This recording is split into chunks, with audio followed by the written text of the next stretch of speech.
தொழில்னாவே உழைப்பு தானே. உழைப்பு இல்லைன்னா இன்னைக்கு தொழில் கிடையாது. இப்போ இந்த ராசிக்கு அதிபதியா வரக்கூடியவர் யாரு அப்படின்னு பார்த்தோம்னா அவர் சாட்டன். இந்த சாட்டன்கிறவர் ஒரு வெற்றியை, ஒரு பரிசை, இல்லைன்னா ஒரு வெகுமதியை உடனே இந்தாப்பா வாப்பா வச்சுக்கோப்பான்னு வந்த வேகத்தில் யாருக்கும் கொடுப்பதில்லை. இது கிடைக்குமா கிடைக்காதா, கடுமையான மன உளைச்சல், உடல் உழைப்பு, இதையெல்லாம் தாண்டினதுக்கு அப்புறம் தான் அந்த வெற்றியை கொடுப்பார். இந்த மகர ராசியுடைய டயகிராமே நிதியை குறிகாட்டக்கூடிய குரு ராசியிலேயே நீசம், பாதகாதிபதி செவ்வாய் ராசியில் உச்சம், படாத கஷ்டமில்லை தொடாத உயரமில்லை அப்படிங்கிற பழமொழிக்கு முழு அர்த்தம் மகர ராசி சகோதரி. இந்த சனி பகவான் என்ன பண்றாரு அப்படின்னா, நெருப்புல ஒரு தங்கத்தை காய்ச்சு அடிச்சு துவைச்சு அதை போட்டு ஒரு வழி பண்ணிட்டு தான் ஒரு அழகிய வடிவத்தை கொடுப்பார். அதை போல் இவர்களும் ரொம்பவும் வெந்து நொந்து நூடுல்ஸ் ஆன பிறகுதான் ஒரு ஷேப்புக்கு வருகிறார்கள். வெளிப்பார்வைக்கு மிகவும் எளிமையாக வாழ்வதைத்தான் இவர்கள் விரும்புவார்கள். ஆனால் உதவி கிடைக்கும், உதவி உண்டு. ஆனால் இவர்களுக்குன்னு வரும் பொழுது பெரிதாக உதவிகள் கிடைப்பதில்லை. தாய் தந்தை மீது அதிகமான சப்போர்ட் இவர்கள் வைத்தாலும் பிராக்டிகலா பார்த்தோம்னா கம்பேரிட்டிவா இவங்களுடைய பேரண்ட்ஸ் நிறைய இடங்கள்ல இவர்களை விட இவர்களுடைய தம்பிக்கோ தங்கைக்கோ தான் அதிகமான சப்போர்ட் செய்கிறார்கள். நீ தான் நல்லா செட்டில் ஆயிட்டியே, நீ தான் நல்லா உழைக்கிறியே, நீ தான் மாடு மாதிரி கஷ்டப்படுறியே, எப்படியும் ஜெயிச்சிருவ, உன் தம்பிக்கு விட்டு கொடுத்துரு, உன் தங்கச்சிக்கு விட்டு கொடுத்துரு அப்படின்லாம் சொல்லும் பொழுது அப்படியே மனசுக்குள்ளறையே ஒரு பூகம்பம் அப்படிங்கிறது இவர்களுக்கு வெடிக்கும்.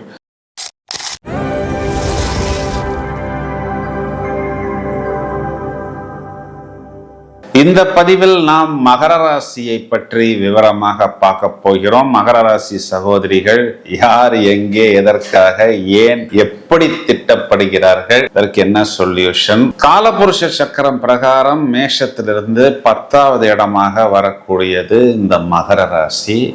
இது ஒரு நிலராசி. இந்த 10ஆம் இடம்ங்கிறது தொழில் ஸ்தானமாக சொல்லப்படுகிறது. அப்போ அந்த தொழில் ஸ்தானம் அப்படிங்கிறது தொழில்னாவே உழைப்பு தானே. உழைப்பு இல்லைன்னா இன்னைக்கு தொழில் கிடையாது. இப்போ இந்த ராசிக்கு அதிபதியா வரக்கூடியவர் யாரு அப்படின்னு பார்த்தோம்னா அவர் சாட்டன். இந்த சாட்டன்கிறவர் ஒரு வெற்றியை, ஒரு பரிசை, இல்லைன்னா ஒரு வெகுமதியை உடனே இந்தாப்பா வாப்பா வச்சுக்கோப்பான்னு வந்த வேகத்தில் யாருக்கும் கொடுப்பதில்லை. இது கிடைக்குமா கிடைக்காதா, கடுமையான மன உளைச்சல், உடல் உழைப்பு, இதையெல்லாம் தாண்டினதுக்கு அப்புறம் தான் அந்த வெற்றியை கொடுப்பார். இந்த மகர ராசியுடைய டயகிராமே நிதியை குறிகாட்டக்கூடிய குரு ராசியிலேயே நீசம், பாதகாதிபதி செவ்வாய் ராசியில் உச்சம், நிதியை குறிகாட்டக்கூடிய குரு ராசிக்கு 7ஆம் இடத்தில் போய் உச்சம். மேலும் இந்த ராசிக்கு 3ஆம் இடத்துல சுக்கிரன் உச்சம். அந்த 3ஆம் இடம்ங்கிறது காலபுருஷனுக்கு விரயம். அப்போ அதே வீட்டில் புத்திகாரகன் புதன் நீசம். இவர்களுடைய பாக்யஸ்தானத்தில் சுக்கிரன் நீசம். அஷ்டமாதிபதி சூரியன் பார்த்தோம் அப்படின்னா இவர்களுக்கு 4ஆம் வீட்டில் உச்சம். இதுல என்னன்னா இவர்களுடைய சுகஸ்தானத்தில் இவர்களே போய் நீசம் அடைகிறார்கள். இவர்களுடைய லாபஸ்தானத்தில் களத்திரக்காரகன், அதாவது இந்த இடத்துல சந்திரன் அப்படிங்கிறவர் இவர்கள் களத்திர ஸ்தானாதிபதி, லாபத்துல போய் நீசம் அடைத்தது. பொதுவா இவர்களுடைய குணங்கள்னு எடுத்தோம்னா கர்ம யோகி, கர்மம்னா செயல், காரியம், அதை வேலைன்னு எடுத்துக்கலாம். மகர ராசி பெண்கள் ஒரே வார்த்தையில சொல்லணும்னா ஸ்க்ரூ கொடுத்த பொம்மை எப்படி ஓயாமல் இயங்கி கொண்டிருக்குமோ அதை போல் ஓயாமல் மாடு போல் உழைக்கிறார்கள்னு சொல்றோம் பார்த்தீங்களா. அது ஒரு ஒயிட் காலர் ஜாபா இருக்கலாம், எக்ஸிக்யூட்டிவ் போஸ்டா இருக்கலாம். ஆனா ஓயாமல் உழைத்து கொண்டே இருப்பார்கள், சளைப்பதில்லை. அந்த மாதிரி உழைத்து உழைத்து இவர்களை ஒர்க்கஹாலிக் அப்படின்னு நாம சொல்லலாம். மற்றவர்களின் உயர்வுக்காகத்தான் பெரும்பாலும் இவர்களுடைய ஒர்க், இவர்களுடைய உழைப்பு பயன்படுகிறது. ஒரு 5% 8% தான் இவர்களுக்காக அந்த உழைப்பு அப்படிங்கிறது உபயோகிக்கப்படுகிறது. ஒரு இடம் சுத்தமா இல்லை அப்படின்னு வச்சுக்குவாங்க, ஏதாவது ஒரு அழுக்கு குப்பை இருக்கு அப்படின்னா மற்றவர்கள் வரணும் அதை செய்யணும்லாம் எதிர்பார்க்க மாட்டார்கள், களத்தில் இறங்கி விடுவார்கள். அதனால இவர்கள்ட்ட ஒரு நல்ல நிர்வாக திறன், உயர் பதவியில இருந்தாலும் அந்த இடத்த நீட்டா இருக்கணும், அந்த ஒரு அட்மின் பவர், பல பேரை அன்பாக தட்டி கொடுத்து மற்றவர்களுடைய நல்லதுக்காகவும் இறங்கி செய்யக்கூடிய நபர்கள். அது எதுவாக வேணா இருக்கலாம், அது சமையலா இருக்கலாம், துப்புரவா இருக்கலாம், பார்க்கிங் அலாட்மெண்டா இருக்கலாம், எந்த ஒரு டிபார்ட்மெண்ட் அடிமட்ட வேலையாக இருந்தாலும் அல்டிமேட் அப்படின்னு சொல்லக்கூடிய அளவுக்கு ஒரு மகர ராசி சகோதரி ஒரு இடத்துல போய் ஒர்க் பண்றாங்க அப்படின்னா ஜாக்பாட் தான். ஆனா அந்த ஜாக்பாட் யாருக்குன்னா அந்த முதலாளிக்கு. மேலும் ஒரு பணியாளராக மகர ராசி சகோதரியை வைத்து கொள்வது அப்படிங்கிறது அந்த ஓனருக்கு உண்மையிலேயே ஒரு கேம் சேஞ்சர்னு சொல்லலாம்.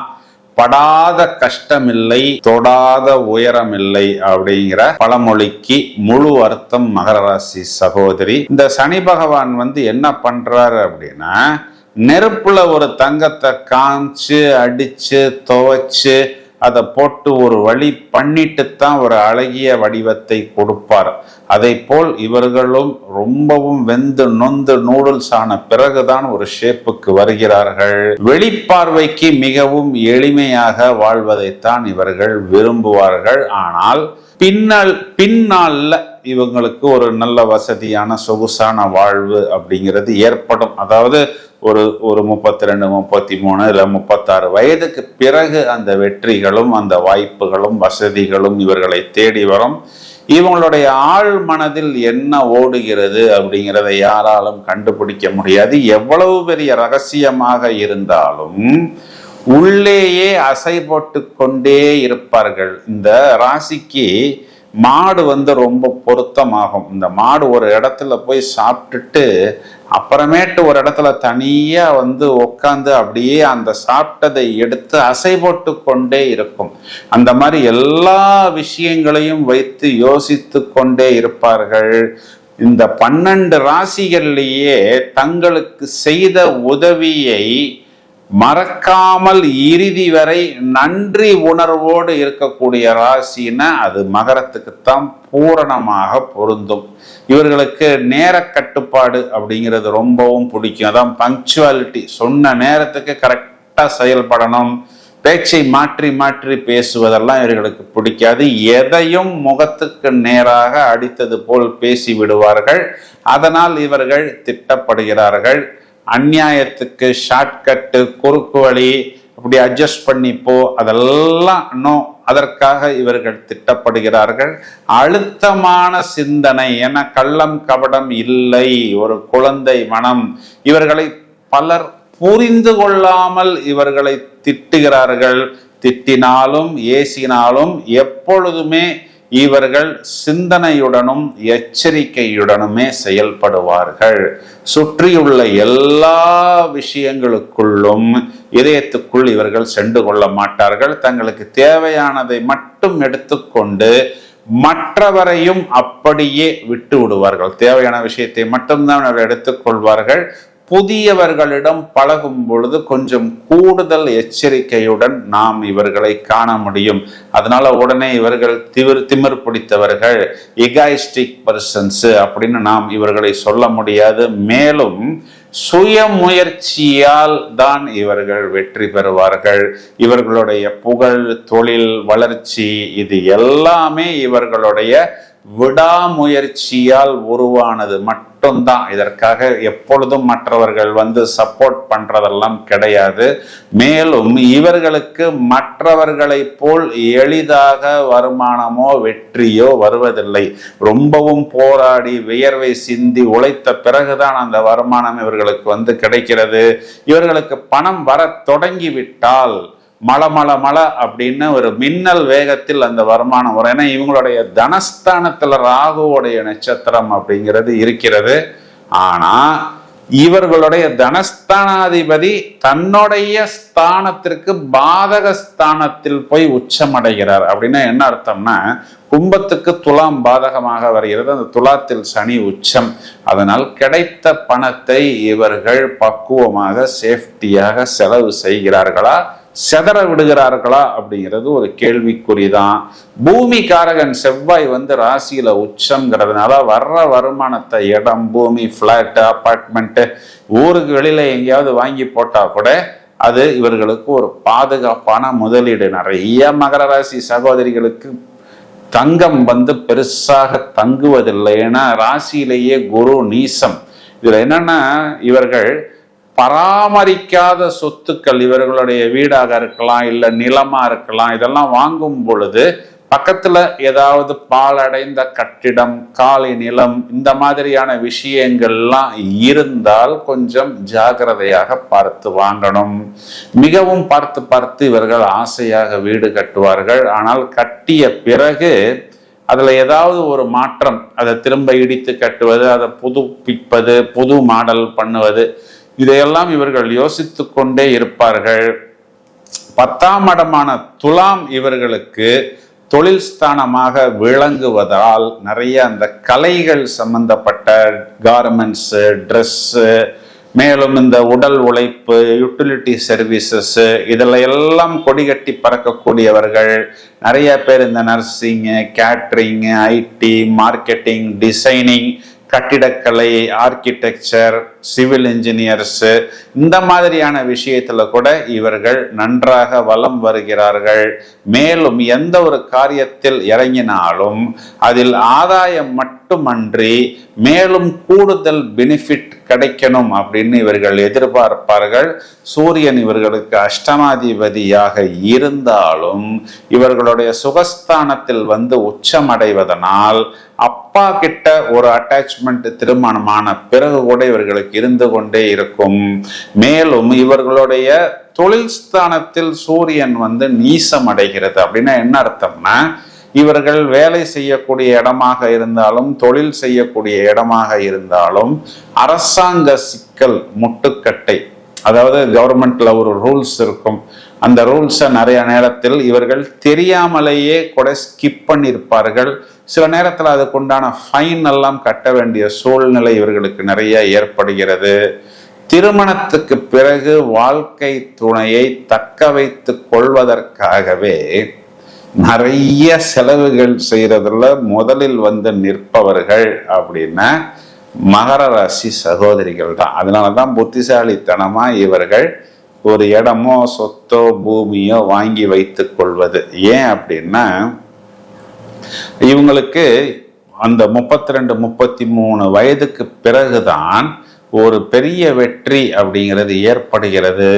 உறவுகளால் நிறைய ஏமாற்றம், பாச பிணைப்பால் ஏமாற்றம், உடன் பிறந்த சகோதரர்கள், சகோதரிகள், அவர்கள் மேல் இவர்கள் ரொம்பவும் அளவு கடந்த பாசத்தை வைத்திருப்பார்கள்.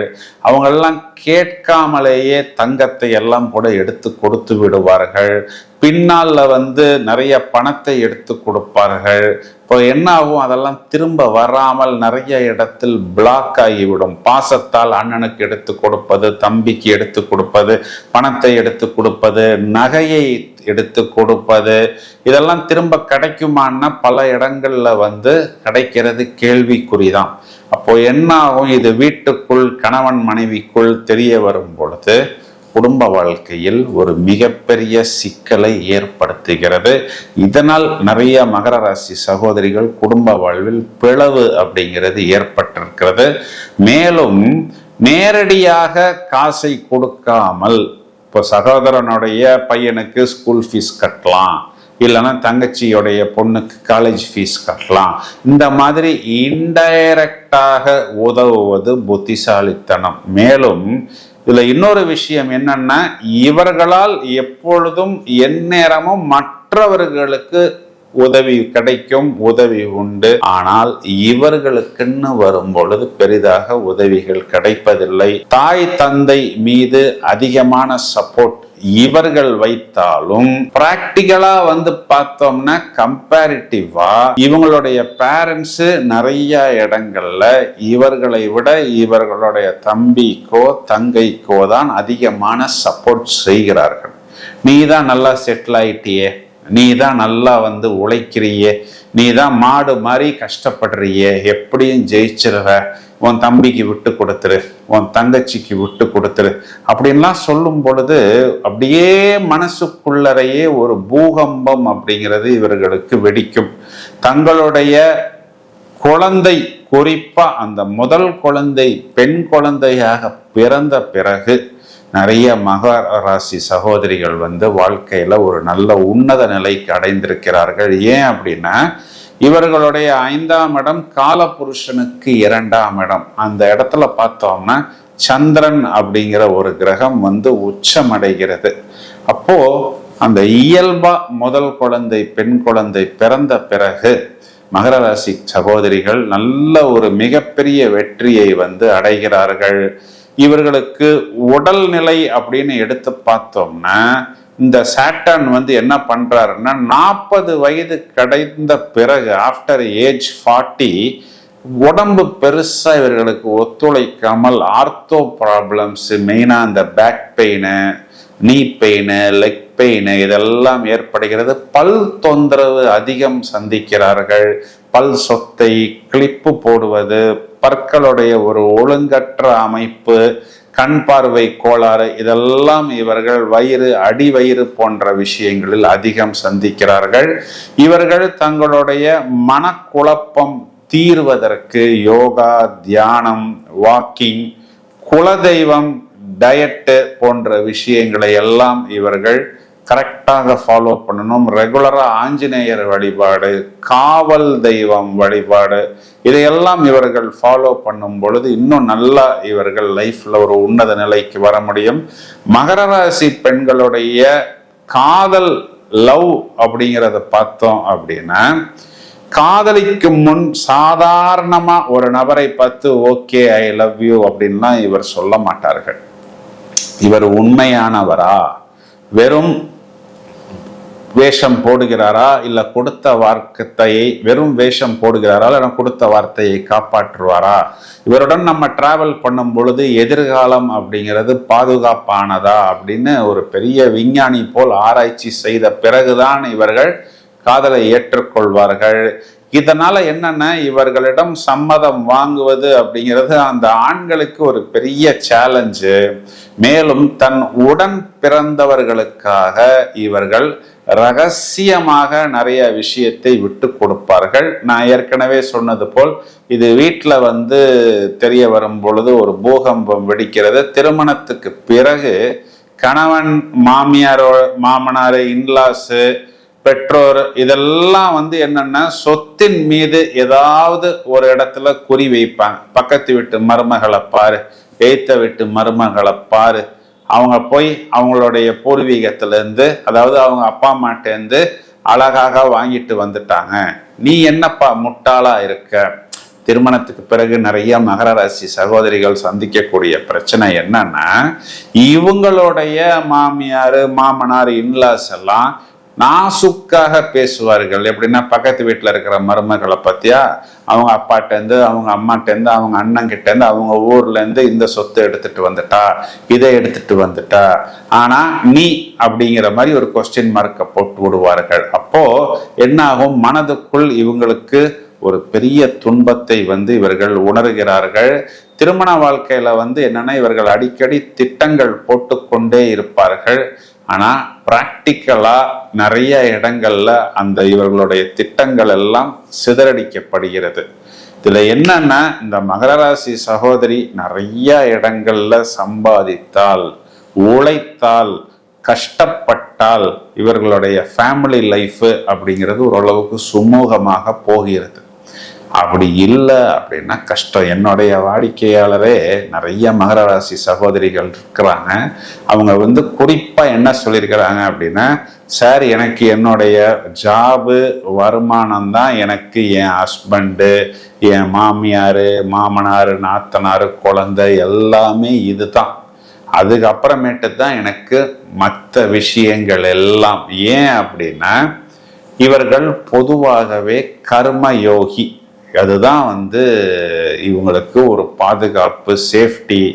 குறிப்பா கணவன் மனைவி இவர்களுக்குள் நாம் எடுத்து பார்க்கும் பொழுது தனிப்பட்ட முறையில இவர்களுடைய கணவன் அப்படிங்கிறது கொஞ்சம் இவர்களுக்கு ஒரு மோல்டிங் போல் வந்தாலும், மற்றவர்கள் இவர்களுடைய கணவனை தூண்டி விடும் பொழுது அந்த கணவனுடைய சப்போர்ட் இவர்களுக்கு நிறைய இடங்களில் கிடைப்பதில்லை. அதையும் மீறி அதை தக்க வச்சுக்கணும் அப்படின்னா அதற்காக இவர்கள் ஒரு மிகப்பெரிய செலவு செய்ய வேண்டிய ஒரு சூழ்நிலை அப்படிங்கிறது ஏற்படுகிறது. அதையும் மீறி சில இடங்கள்ல புகுந்த வீட்டில் ஏற்படக்கூடிய ஈகோ பிரச்சனை, நம்பிக்கை துரோகம், இதனால் கூட இவர்கள் சில இடங்கள்ல திருமண வாழ்க்கை அப்படிங்கிறது முறியடிக்கப்படுகிறது. நிறைய கோளாறுகளை அந்த இடத்தில் இவர்கள் சந்திக்க வேண்டிய ஒரு சூழ்நிலை அப்படிங்கிறது ஏற்படுகிறது. மகர ராசி பெண்ணை மேரேஜ் பண்ணிக்கிட்டா அந்த ஆண் அவளை சரியாக புரிந்து கொண்டு அந்த சகோதரியுடைய ஆற்றல் என்ன, ஒர்க் ஸ்பீடு என்ன, உடல் உழைப்பு என்ன அப்படின்னு மதித்து நடத்தினால் அந்த சகோதரி தான் அந்த ஆணுக்கு ஒரு மிகப்பெரிய பொக்கிஷம்.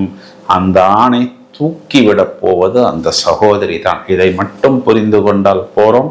பெருமாள் வழிபாடு, மகாலட்சுமி வழிபாடு தொடர்ச்சியாக செய்வதன் மூலமும், வெள்ளிக்கிழமைகளில் தயிர் சாதம் அன்னதானம் செய்வதன் மூலமும், மரகத பச்சை வைரம் இந்த 2 ரத்தினங்களை அணிந்து கொள்வதன் மூலம், மேலும் நம்பர் 5, நம்பர் 6 இந்த எண்களை லக்கி எண்களாக உபயோகிப்பதன் மூலமும், கிரீன் ப்ளூ இந்த 2 கலர்களையும் லக்கி கலர்களாக பயன்படுத்துவதன் மூலமும் கண்டிப்பா மகர ராசி சகோதரி ஒரு மிகப்பெரிய வெற்றி அடைய முடியும்னு சொல்வதுதான் நிதர்சனமான உண்மை. இந்த பதிவை உங்களது உறவினர்களுக்கும் நண்பர்களுக்கும் ஷேர் செய்யுங்கள். தொடர்ந்து இணைப்பில் இருங்கள். வாழ்த்துக்கள். Thank you friends.